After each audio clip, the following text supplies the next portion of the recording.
Welcome to Pindar Poetry. We hope you learned something new.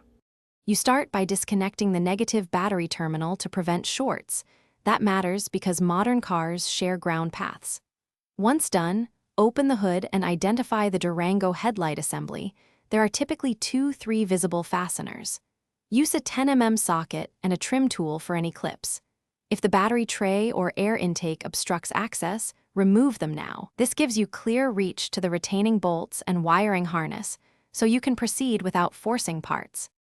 With fasteners loose, unplug the headlight wiring harness by depressing the tab and pulling straight out. Do not twist. Then remove the remaining retaining bolts and gently slide the assembly straight out. Tilt it as necessary to clear bumper tabs.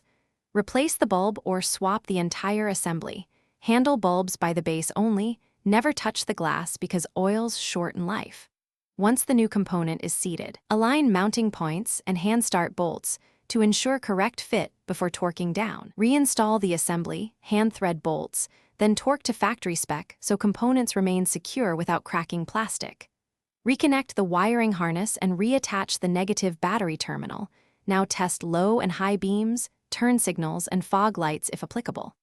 If lights fail, first check the relevant fuses and the harness connector for corrosion, then verify ground continuity with a meter.